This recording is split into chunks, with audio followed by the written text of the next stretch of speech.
अस्सलाम वालेकुम। आज हम बात करेंगे साबिक सदर पाकिस्तान जनाब आसिफ अली जरदारी साहब के बारे में।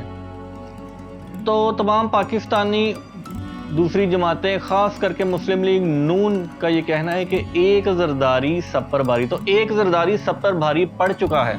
और कैसे, आपको याद होगा कि मियाँ साहब के दौरे हुकूमत में 90s में आसिफ अली जरदारी साहब जो थे वो ज़्यादातर अरसा जेल में ही उन्होंने गुजारा था और उनके ऊपर काफ़ी सारे करप्शन के केसेस थे, जिनमें से अक्सर केसेस तो सही थे, लेकिन कुछ केसेस ऐसे भी थे जो कि मियाँ नवाज शरीफ साहब के कहने के ऊपर ज्यादती के तौर पर ज़बरदस्ती के बनाए हुए केसेस थे। और आपको वो लीक ऑडियो तो रिकॉर्ड ही होगी जिसके भी में शहबाज शरीफ साहब जो हैं वो जस्टिस कय्यूम से ये कह रहे हैं कि आसिफ अली जरदारी को ज़्यादा से ज़्यादा सज़ा दी जाए और उसकी सज़ा बढ़ाई जाए। और वो कह रहे हैं कि हम सज़ा नहीं बढ़ा सकते, लेकिन उनको फोर्स किया जा रहा था कि सज़ा ज़्यादा से ज़्यादा दी जाए। तो कहने का ये मतलब था कि आसिफ अली जरदारी साहब जो हैं वो मियाँ नवाज शरीफ के हाथों बहुत बार डसे जा चुके हैं और वो मियाँ नवाज शरीफ के ऊपर बिल्कुल भी एतबार नहीं करते। इवन अपने गुज़िश्ता दौरे हुकूमत में भी जब आसिफ अली जरदारी साहब के ऊपर मुश्किल वक्त आया तो मियाँ नवाज शरीफ साहब ने उनका साथ छोड़ दिया था, उनसे सख्त बयान दिलवाए जैसा कि ईंट से ईंट बजा देंगे, और उसके बाद उनका साथ नहीं दिया और उन्हें खुद साख्तल जलावतनी इख्तियार करनी पड़ी जब तक कि राहील शरीफ साहब पाकिस्तान के फौज के सरबराह रहे।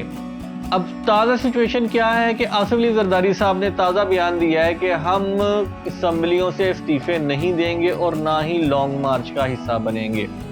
उसकी एक वजह तो यह है कि लॉन्ग मार्च की जो वक्त है वो 26 मार्च है। 26 मार्च लॉन्ग मार्च की अगर वो जाते हैं उसकी पहले से तैयारी करनी पड़ती है और वहाँ पे जाकर रुकना पड़ता है, तो ये एक बड़ा लंबा प्रोसेस हो जाएगा। लीडरान के लिए तो कोई मसला नहीं है, लेकिन 4 अप्रैल को भट्टो साहिब की बरसी है और वो ये बड़े जोशो खरोश से मनाते हैं, उसको किसी सूरत ये छोड़ नहीं सकते।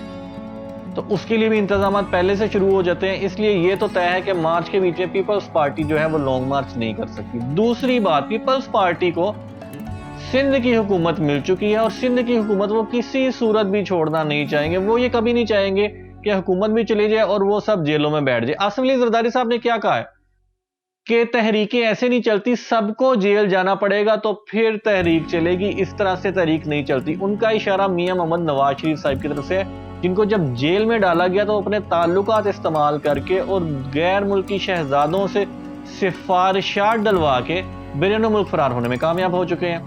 उनकी दुख्तर साहिबा भी काफ़ी बार ये कोशिश कर चुकी है कि उनको बाहर जाने दिया जाए, जैसे कि पिछले दिनों उन्होंने कहा था कि मैंने एक छोटी सी सर्जरी करानी है जिसके लिए बाहर जाना पड़ सकता है। तो वो एक्चुअल में ये कहना चाह रही थी कि मुझे बाहर जाने दो, लेकिन उनको बाहर जाने नहीं दिया गया।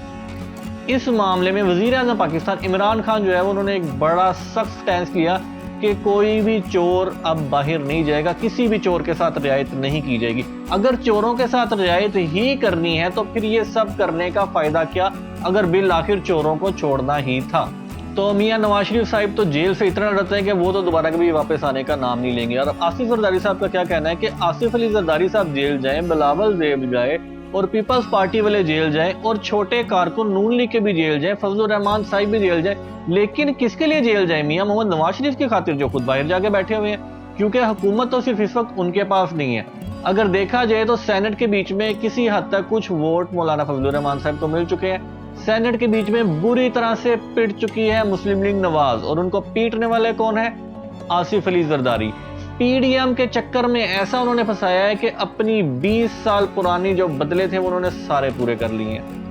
90s की दहाई में आसिफ अली जरदारी साहब के साथ इतना जुल्म किया गया कि मियाँ नवाज शरीफ साहब ने हुक्म दे के जेल में कुछ अपने गुल्लू भट्टों के जरिए उनकी जबान तक कटवाने की कोशिश की। और जरदारी खानदान ये कभी भूल नहीं सकता, वो अपना बदला ले रहे हैं लेकिन बहुत समझदारी के साथ और बहुत तरीके के साथ ले रहे हैं। वो फ्रंट फुट पे आके उनके साथ नहीं लड़े, लेकिन उनको पीडीएम के चक्कर में ऐसा उलझाया कि उनके हाथ में कुछ भी नहीं रहा।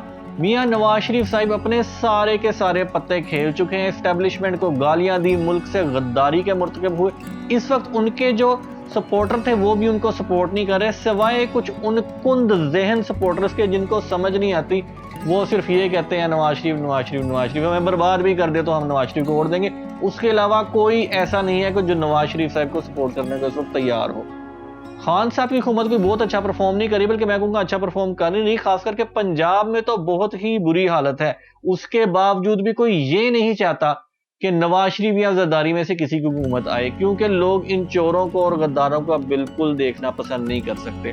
زرداری صاحب بھی ہیں، یہ بیوقوفی کافی بار کر سکے ہیں اور وہ فوج کو الزام دے چکے ہیں کہ ہم آپ کو وہاں پھنسا دیں گے، وہاں پھنسا دیں گے، مشرقی پاکستان بن جائے گا۔ اور نون لیگ سے تو آئے دن ملک توڑنے کے بیانات آئے ہی رہتے ہیں۔ کوئی بھی محب وطن آدمی ایسا نہیں ہوگا جو ملک کے غداروں کو اور ملک توڑنے والوں کو سپورٹ کرنے کو تیار ہوگا، سوائے ان چند مفاد پرست ٹولے کو، اور کوئی ان کا ساتھ دینے کو تیار نہیں۔ اور وہ مفاد پرست ٹولہ کون ہے؟ وہ ہیں کچھ لفافہ صحافی، نام ان کے لوں گا، میں بتاؤں گا ان کا نام۔ حامد میر صاحب ہیں، آسمہ شیرازی صاحبہ ہیں، شاہ زیب خان زادہ صاحب ہیں، اور بھی کچھ چھوٹے قد والے بونے ان کے ساتھ ملے ہوئے ہیں۔ ویسے تو یہ خود بھی بونے ہی ہیں، یہ کیا کر سکیں گے ریاست پاکستان کے بارے میں؟ یہ کچھ نہیں کر سکتے، یہ صرف اور صرف غداری کے ٹکٹ بانٹ سکتے ہیں۔ جب بھارت کو ٹویٹ کر کر کے یہ بتاتے ہیں کہ پاکستان کے جیٹس جو ہیں وہ مظفر آباد کی طرف مارچ کر رہے ہیں، پاکستان کی فوج جو ہے وہ لائن آف کنٹرول کی طرف مارچ کر رہی ہے، یہ غدار حامد میر جیسے صحافی ہیں جو یہ سارے اس طرح کے بیان دیتے ہیں۔ اور جب بھی چوروں کے اوپر ہاتھ ڈالا جاتا ہے یہ ان کا دفاع کرنے آ جاتے ہیں۔ اب زرداری صاحب جو ہیں وہ کس طرح سے باری پڑے ہیں؟ انہوں نے مریم نواز صاحبہ کو پوری طرح سے اکسایا کہ وہ ہر طریقے سے برے بیان دیتی رہے۔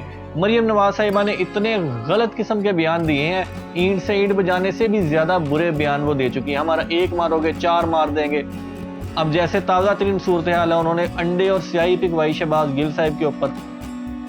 تو اس طرح کی گھٹیا ترین حرکتیں آرمی چیف کا نام لے کے، ISI چیف کا نام لے کے ان کو غدار کہنا، برا بلا کہنا، یہ ساری حرکتیں مریم نواز صاحبہ نے کی اور زرداری صاحب نے ان سے کروائی ہیں۔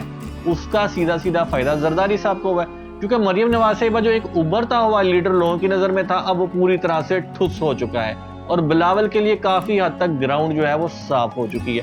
کوئی بھی اسٹیبلشمنٹ کا بندہ یہ نہیں چاہے گا کہ مریم نواز جیسی عورت جو کہ انڈیا کے پیرول پہ کام کرتی ہے اس کو سیاست میں بڑی جگہ ملے۔